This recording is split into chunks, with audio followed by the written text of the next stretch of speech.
Et nous sommes à la veille du premier débat de la primaire de la droite et du centre que Public Sénat d'ailleurs diffusera demain. On vous donne rendez-vous pour cette soirée spéciale de 19h30 jusqu'à minuit et demi.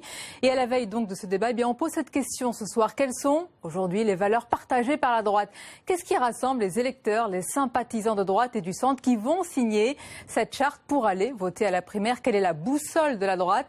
On en parle avec nos invités ce soir. Patrick Moineau, bonsoir. Bonsoir. Et bienvenue. Vous êtes maître de conférence à Sciences Po Paris, également chef d'entreprise. Avec nous également ce soir Aude Loriot, bonsoir. Bonsoir. Vous êtes journaliste politique pour Slate.fr. Face à vous Gaspard Koenig, bienvenue et bonsoir. Bonsoir. Président du think tank Génération Libre. Et Laurent Geoffrin, bonsoir. Bonsoir. Directeur du quotidien Libération. Madame, messieurs, avant d'entrer dans le vif de notre débat et plus généralement sur les valeurs de la droite, je vous propose de revenir sur cette charte que vont signer les électeurs de la primaire de la droite et du centre. On voit cela avec Quentin Calmet. Si vous comptiez voter à la primaire de la droite et du centre les 20 et 27 novembre prochains, vous n'y échapperez pas. Avant de glisser votre bulletin dans l'urne, un passage obligé, signer la charte de l'alternance. En effet, dans chacun des 10 228 bureaux de vote installés en France, ces quelques lignes placardées. Je partage les valeurs républicaines de la droite et du centre et je m'engage pour l'alternance afin de réussir le redressement de la France. Une simple phrase en dessous de laquelle les électeurs devront signer. Mais difficile de savoir ce que chacun met derrière ces mots. Les aspects techniques et juridiques sont encadrés par une haute autorité de la primaire qui n'a à aucun moment été chargée de définir ces valeurs. Voilà pour les contours de cette charte. Laurent Geoffrin, combien seront ces électeurs de la droite et du centre qui iront voter les 20 et 27 novembre prochains? C'est la grande question, c'est la grande inconnue. Mais comment ça le restera jusqu'à la fin. Comment le saurais-je? Mais c'est la clé du scrutin?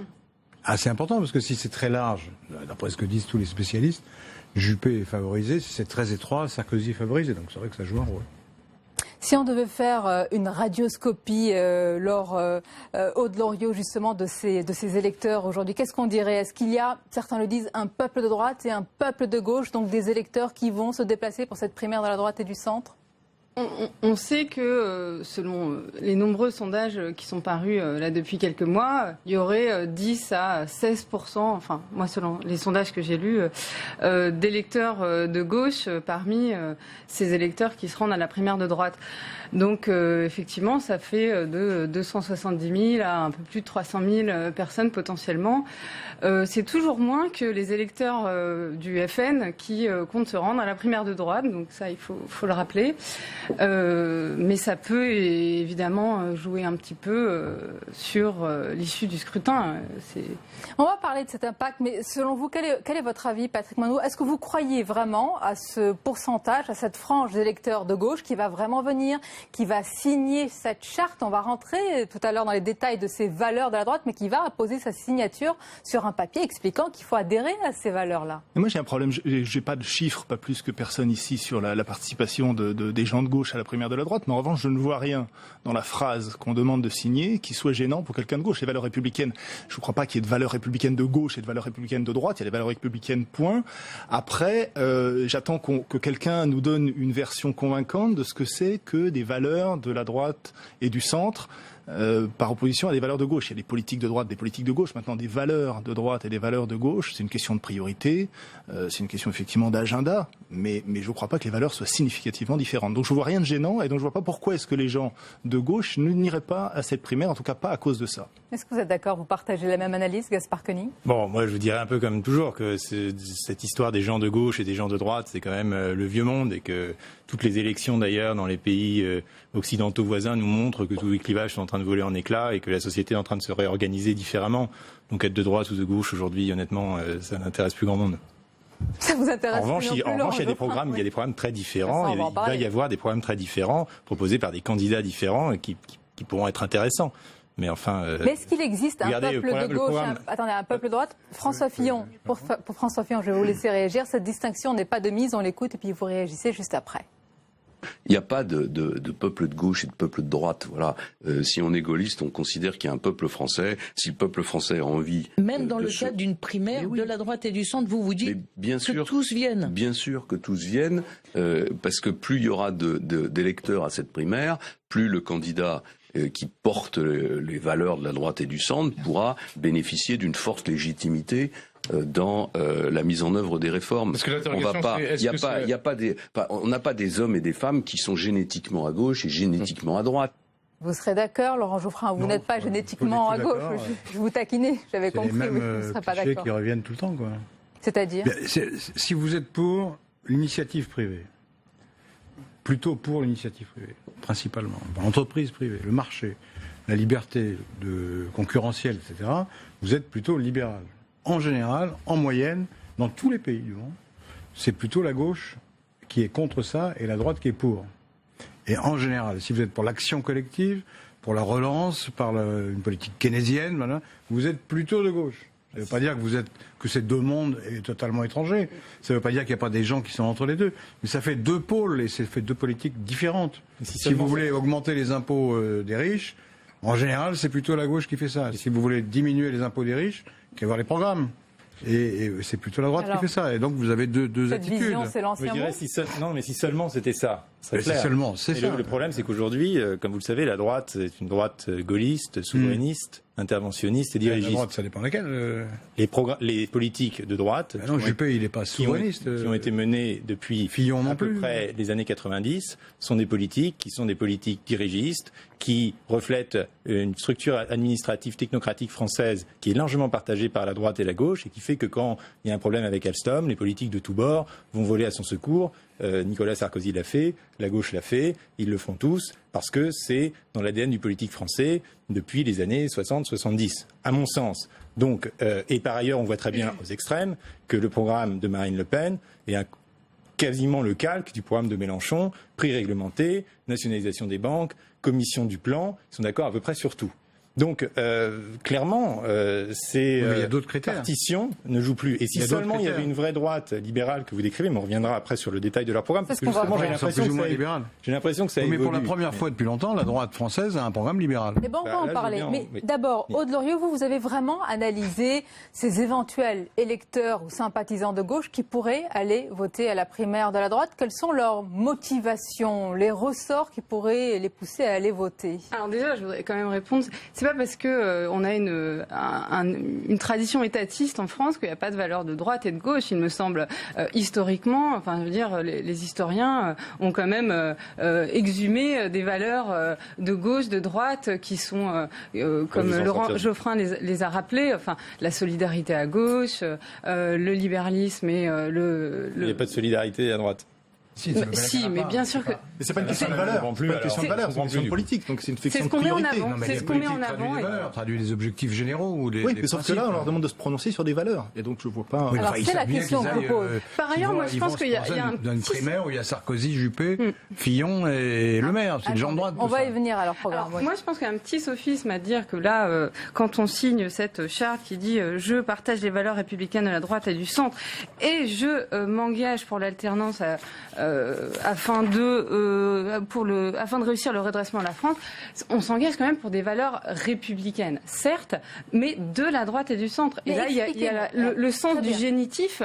Le sens du génitif, quand même, il peut avoir plusieurs sens. Et si on fait un tour de table, Patrick Monod, les valeurs de la droite, cette expression qu'on entend souvent, quelles sont, selon vous, ces valeurs? Quel est l'ADN, l'histoire de la droite? Il y a un consensus républicain en France entre la droite et la gauche sur les valeurs, justement, donc sur les valeurs de solidarité, sur des valeurs effectivement de promotion de la croissance économique, sur des valeurs de justice, de redistribution, de protection, etc. Non, simplement, on les met pas dans le même ordre. On les met pas dans le même ordre et on met pas les mêmes priorités. Oui. Pas nécessairement. À la fin, in fine, le but. Ceux qui suppriment l'impôt sur la fortune et ceux qui le maintiennent, ça fait une différence. Mais je crois pas que ce soit une différence de valeur, c'est une différence de méthode. Mais on parle de valeurs, les mots comptent. On joue sur les mots là. Non, les mots comptent. Et les principes. Et après, on les applique. Donc, si on les applique, ça. Non, il y a les questions d'efficacité. Si on estime que pour que le peuple, in fine, soit le plus heureux possible, il faut commencer par promouvoir l'initiative économique ou par promouvoir la redistribution. L'opinion de la gauche et de la droite sur l'impôt sur la fortune n'est pas liée à l'efficacité. Si vous demandez des gens de gauche, ils vont vous dire que c'est pas très efficace. Mais c'est symbolique. On veut que les gens les plus riches payent plus. Donc on les fait payer. Mais ça rapporte pas beaucoup, mais on les fait payer. Est-ce que ce n'est pas, non pas dangereux, mais est-ce que ce n'est pas troublant justement de dire qu'il n'y a plus ces clivages, parce que ça reviendrait à dire un petit peu ce que dit il y a de nouveaux clivages, Marine Le Pen finalement. Mais justement, d'abord il y a de nouveaux clivages. Je suis d'accord avec Gaspard Koenig, en particulier le choix d'une société ouverte, une société fermée, par exemple, qui me paraît bien plus structurant. Et par ailleurs, la question qui se pose avec l'espèce de Trumpisation du débat politique et effectivement aux extrêmes, c'est que là, par contre, ce sont les valeurs républicaines qui ne sont pas respectées. Et à partir du moment où l'éthique de délibération n'est pas respectée, on n'est plus dans les valeurs républicaines. Mais par contre, à l'intérieur de la droite, du centre et de la gauche social-démocrate, je crois qu'honnêtement, les valeurs sont quand même communes. On diffère sur les méthodes. Moi, je suis pas d'accord. Il y a des valeurs républicaines qui peuvent être dites républicaines, qui sont plus de droite. L'ordre, l'autorité, ce sont des valeurs qui sont plus de droite. Honnêtement, cette histoire de valeurs républicaines, elle me sort par les trous nez. Personne n'est capable de définir les valeurs républicaines. Si seulement on parlait... Il y a des valeurs traditionnellement, il y a des valeurs qui sont traditionnellement de droite, la sécurité, l'ordre, l'autorité. Si seulement on parlait de valeurs démocratiques, ce serait beaucoup plus sain et je suis sûr que beaucoup plus de gens s'y reconnaîtraient. Et aujourd'hui, cette histoire de valeurs républicaines est brandie, y compris par l'extrême droite, comme un bouclier contre d'autres populations, contre d'autres gens. Moi, je préfère qu'on parle de démocratie. C'est quand même beaucoup plus sain. La République, finalement, ça suppose un projet commun, des valeurs communes. C'est quelque chose de très fort, de très lourd, d'un peu tribal, finalement. Dans un vrai régime libéral. Voilà pour les mots. Valeurs démocratiques plutôt que valeurs républicaines. Mais je vous repose la question. Est-ce qu'il y a quand même des valeurs traditionnellement de droite? Vous n'allez pas me dire que l'ordre, l'autorité, etc., ce ne sont pas des valeurs qui sont consubstantielles à la droite. Qu'aujourd'hui, un Manuel Valls les incarne ou veut les incarner, c'est une chose. Mais historiquement, dans toute notre histoire politique française... gauche, du coup. Oui. Donc le critère existe. Autrement, on dirait pas ça. Existe. Et est-ce que vous reconnaissez... Une gauche d'ordre, par exemple, les communistes étaient, autant de leur splendeur, les garants du maintien de l'ordre. Il y a un ordre très fort et un sentiment de l'ordre, de l'organisation sociale, de l'organisation hiérarchique d'ailleurs dans la pensée communiste, qui est extrêmement claire, qui n'a rien d'une pensée anarchiste, gogo-gaucho, quoi. Donc il y a... Oui, c'était autoritaire, mais par contre... Il y a énormément de nuances. Ils favorisaient les grèves.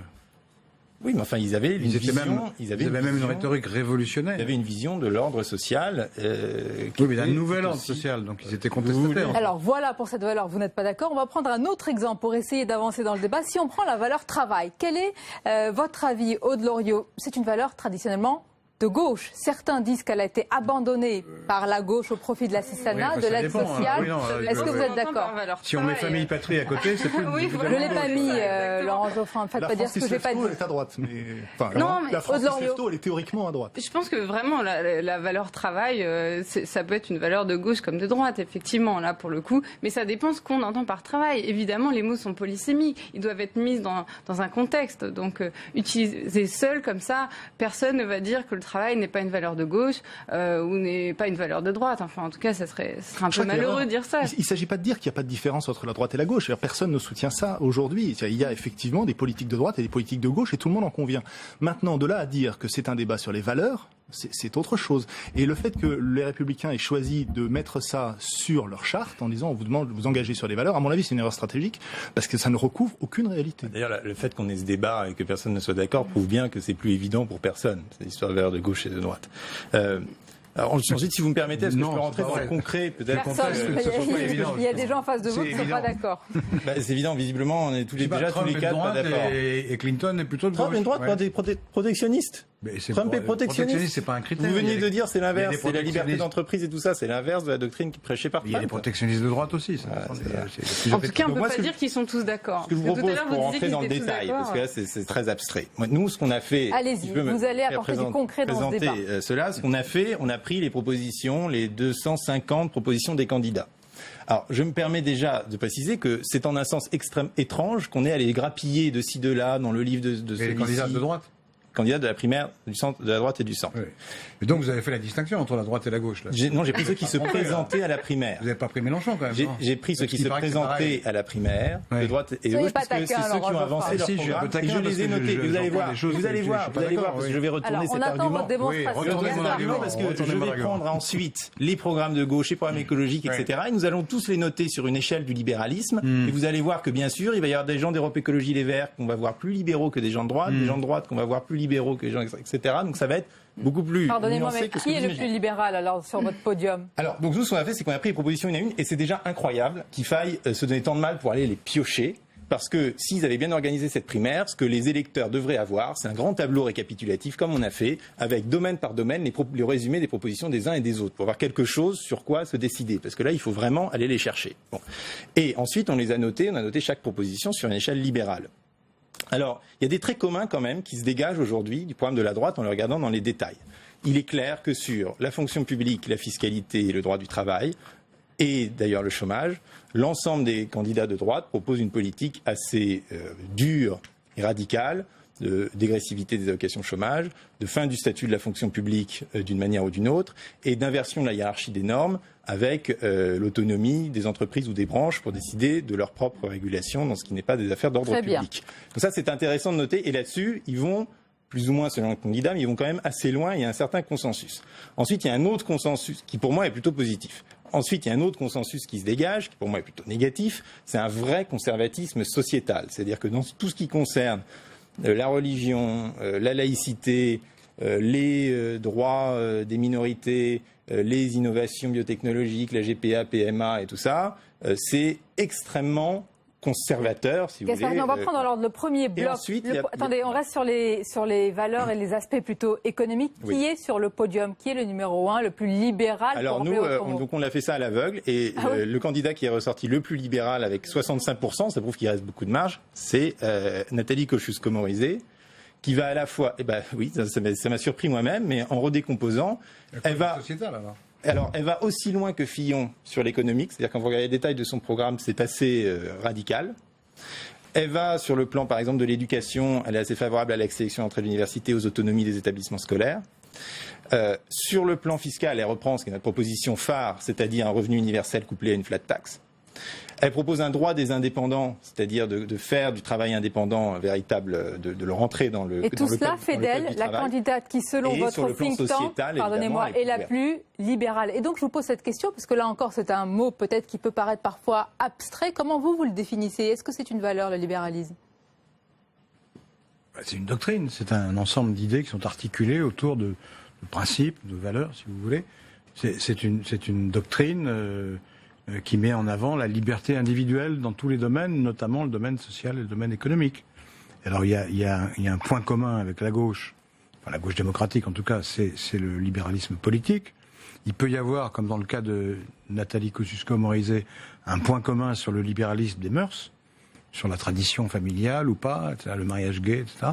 Et puis il y a une séparation très nette entre les libéraux économiques et la gauche social-démocrate, qui n'ont pas les mêmes politiques, encore une fois, puisque les uns veulent augmenter les impôts, les autres veulent le diminuer, les uns veulent conserver un rôle important à l'État, les autres veulent le diminuer, les uns veulent garder le même nombre de fonctionnaires à peu près, les autres veulent le diminuer. Tout ça, ça fait des grosses différences, finalement, dans la vie des gens. Alors, c'est important. Votre avis, Aude Loriot, c'est pas seulement des abstractions. Et Patrick Monod, est-ce que ce numéro 1 sur le podium de Nathalie Kosciusko-Morizet, la plus libérale, donc sur les aspects sociétaux, sur les aspects économiques, vous surprend? Moi, je pense qu'il faudrait utiliser deux mots là, parce que libéralisme économique, libéralisme sociétal, c'est quand même pas exactement la même chose. Et que le problème, c'est qu'en France, les Français entendent par libéralisme plutôt le libéralisme économique. C'est un mot tabou, c'est un petit peu trompeur. Oui, tout à fait. Les Français détestent en majorité le libéralisme. Si j'ai fondé ce think tank il y a 3 ans et demi maintenant, c'est bien pour ça. C'est pour promouvoir un libéralisme total, le libéralisme de The Economist, le libéralisme un peu libertarien des Américains, qui est un libéralisme à la fois de droite et de gauche, et dont je suis convaincu qu'il est originellement, si on remonte au XVIIIe, au XIXe siècle, une doctrine française, le libéralisme classique, c'est ce que dit Rosan Vallon sur le jacobinisme. Mais plutôt de droite. Plein de choses. Excusez-moi. Alors, qui à gauche? Attendez. Alors, qui, c'est très intéressant, qui à gauche? Pas dans les mœurs, très bien. Mais qui, à gauche, porterait plutôt, aurait une coloration plutôt libérale? Par exemple, il y a une ligne qui, pour moi, le libéralisme était un tout à la Révolution française. Il s'est ensuite séparé à droite, ça a donné Guizot et les orléanistes, et ensuite, ça s'est un peu perdu. Et à gauche, ça a été Proudhon. Proudhon est un vrai libéral, d'ailleurs il assumait complètement le mot, c'est surtout plutôt sur l'autogestion. Et aujourd'hui, quand vous regardez Bérégovoy a des discours sur la concurrence, sur l'initiative privée qui précisément permet de sortir les exclus et tout ça, qui sont très libéraux, il assumait le terme. Et aujourd'hui, c'est évidemment plus tôt, mais on attend qu'ils disent quelque chose. Voilà, Emmanuel Macron.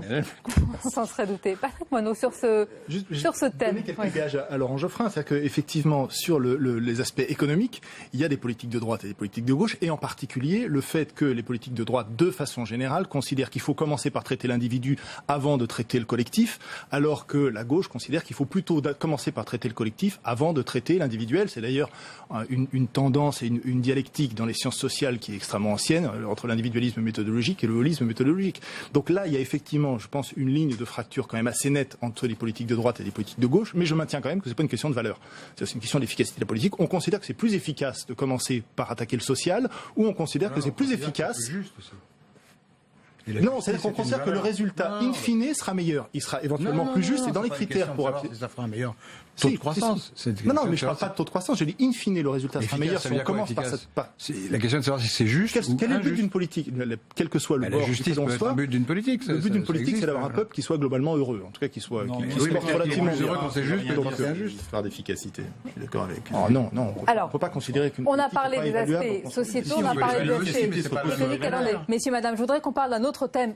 C'est quand même une valeur, en tout cas c'est l'un des thèmes qui va marquer cette campagne présidentielle, c'est l'école. Droite et gauche s'opposent. Là, vous allez me dire que j'ai raison, peut-être de manière parfois très virulente sur ce sujet. Est-ce qu'il y a, selon vous, vraiment deux visions, Gaspard Koenig, sur ce thème majeur de notre société? L'enseignement, l'éducation, certains affirment qu'à gauche, il y aurait une vision égalitariste de l'école par opposition à la droite. Alors ça, c'est vrai que c'est très intéressant parce que ce qu'on voit apparaître dans ces programmes, c'est une vision pour moi très positive et très intéressante, très libérale, qui est l'autonomie donnée aux établissements. En disant, effectivement, avec l'égalité réelle, on a fait l'égalité réelle des enfants au détriment de l'égalité formelle, si vous voulez, il faut donner beaucoup plus d'initiatives, de possibilités d'initiatives aux chefs d'établissement, mais aussi aux parents, pour créer quasiment leurs propres écoles, comme une sorte de, si je vais jusqu'au bout du raisonnement, que l'État finance et prenne en charge des structures qui seraient gérées comme le privé hors contrat. C'est ce qui vient d'ailleurs de Suède et d'Angleterre, ça s'appelle les free schools là-bas, donc c'est pas étonnant que ça arrive en France.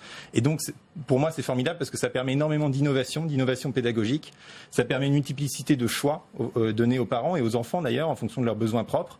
Et je remarque qu'en Angleterre, les free schools se sont développés essentiellement dans les quartiers populaires parce qu'effectivement les écoles publiques marchent encore plutôt bien dans les quartiers, dans les centres-villes, dans les quartiers un peu bourgeois. Là où vraiment l'éducation publique a un problème, c'est en banlieue d'ailleurs, c'est pas un hasard si le privé se développe là-bas, ce serait normal qu'en un sens l'État finance, si vous voulez, l'initiative privée. Il y avait dans Le Monde hier un fabuleux article sur cette école complètement différente qui a été fondée par des gens d'une maison d'édition. Eh bien, avec un système free school d'école autonome, cette école serait public au sens de financer sur fonds publics. Vos avis, vos analyses sur ce clivage. Ça, c'est un sujet, à mon avis, qui divise, qui divise droite et gauche.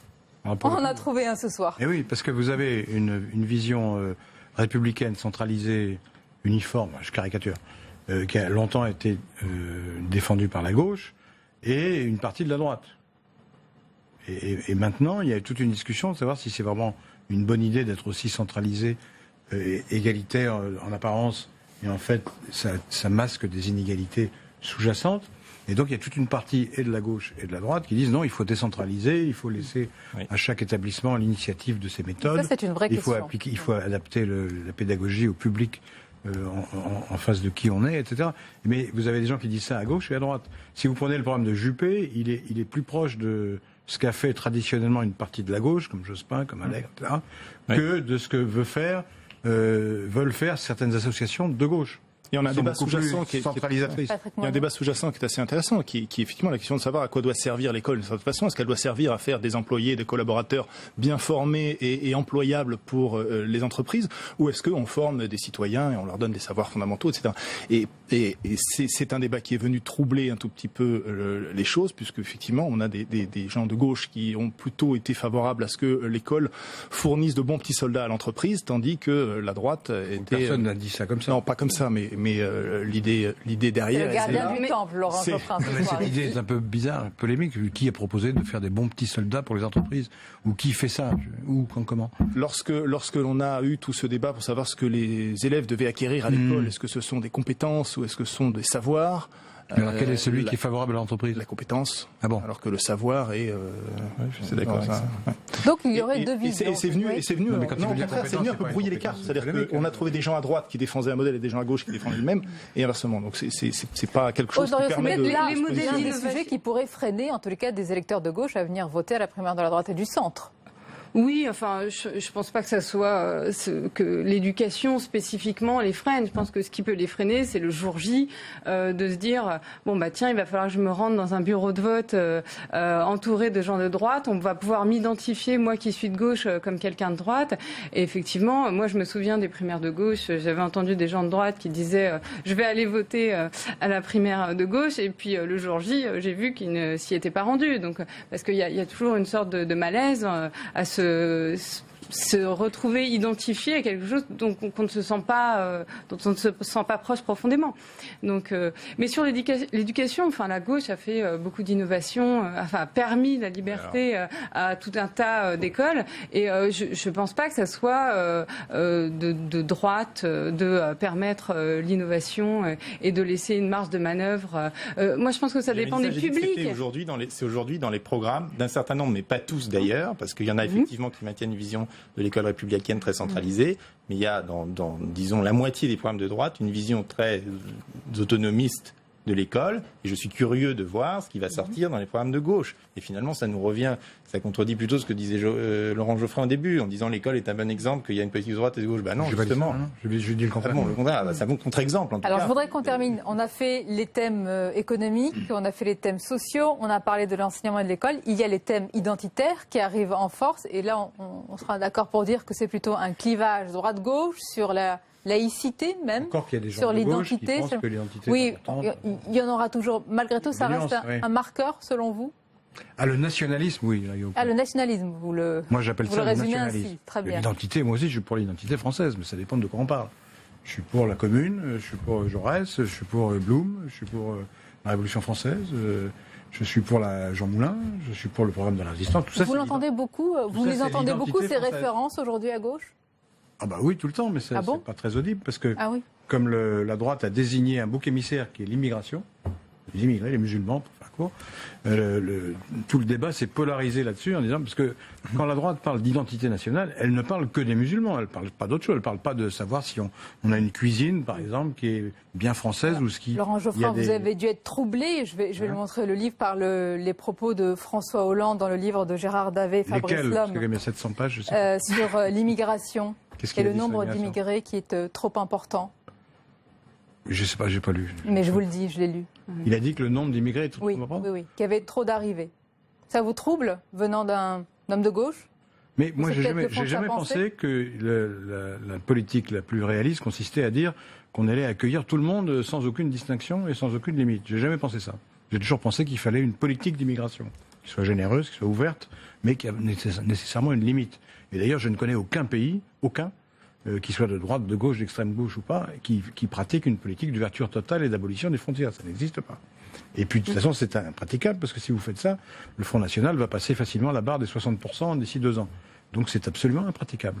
Donc le fait de dire qu'il y a des cas où il faut réguler l'immigration, ça ne me choque pas, ça dépend de quoi on parle et avec quelle politique. Je vais vous laisser réagir, mais puisque vous avez parlé du Front National, il y a des électeurs du Front National qui pourraient être tentés pour aller voter à la primaire de la droite et du centre. Et on va écouter ce qu'en pense le directeur de la campagne de Marine Le Pen, c'est David Aracheline. Vous savez, moi je pense que les électeurs qui sont les nôtres sont conscients du fait que tous ces candidats sont parfaitement interchangeables entre eux, qu'ils portent exactement la même vision. Alors certes, pendant la campagne interne, pendant la campagne électorale, on parle, on gonfle un peu les muscles, etc. Mais au pouvoir, que font-ils tous ces gens? Exactement la même chose.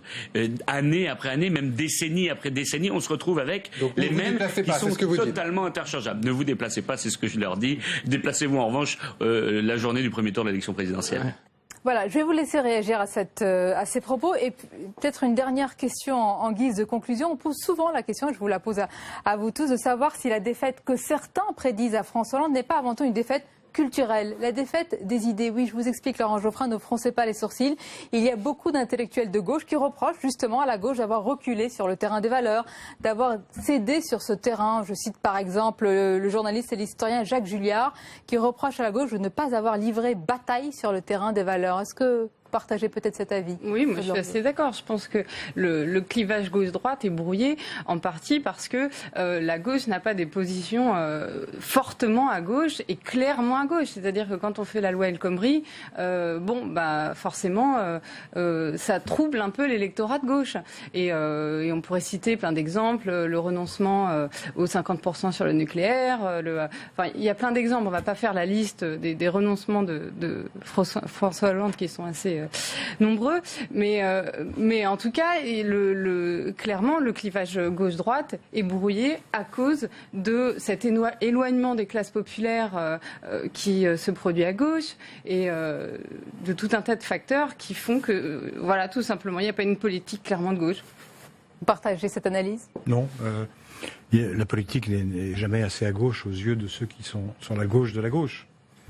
Jospin a été critiqué dans les mêmes termes, Mitterrand a été critiqué dans les mêmes termes, et si vous remontez en arrière, Léon Blum, pareil, il s'est jamais assez à gauche. Là, c'est les sympathisants socialistes qui critiquent la politique de François Hollande. On ne peut pas dire qu'ils sont à la gauche de la gauche. S'ils sont déçus et éloignés. Beaucoup par la gauche de la gauche, quand même. C'est ça Et si vous prenez la loi El Khomri, on prend la loi El Khomri, comparons le projet El Khomri, qui comprend quand même un certain nombre d'avancées sociales, contrairement à ce qu'on dit. Par exemple, le compte de pénibilité, dont le MEDEF ne veut pas, etc. On pensait les gens dans la rue. Non, mais on peut refaire le débat sur la loi travail, si vous voulez. Ils n'ont qu'à comparer avec le projet de la droite. Ils le feront au moment de voter. Oui, mais d'accord, mais là, qu'on ne dise pas que c'est la même chose, que le clivage est brouillé. Puisque, attendez, je termine juste là-dessus. On a reproché une chose à la loi El Khomri, pas deux, une, qui consiste à inverser les normes entre les conventions collectives et ce qui se passe dans les entreprises sur le temps de travail. Donc pour vous, la gauche n'a rien cédé sur le terrain des valeurs. Les projets de la droite consistent à inverser les normes sur tout. Oui, c'est vrai. Tout. Et à faire des référendums d'entreprise, non pas à l'initiative des syndicats, comme dans la loi El Khomri, mais à l'initiative du MEDEF. C'est en se comparant avec la droite que la gauche va pouvoir rétablir son curseur. Très rapidement, je pense que c'est effectivement un faux débat. Et aujourd'hui, on a une primauté de l'économique sur le politique. Et cette question ne se poserait pas si on avait un taux de croissance à 2,5. Voilà. Et donc, la question de savoir si c'est à cause de renoncement sur les valeurs que les électeurs ont fui la gauche, à mon avis, est une question qui est secondaire par rapport au fait que la gauche a échoué sur la politique économique et que ça, c'est un fait. Eh bien, nous verrons en tout cas si demain il y aura ce débat sur les valeurs et ce clivage dont on a parlé ce soir. Merci beaucoup pour vos analyses et ce débat. À la suite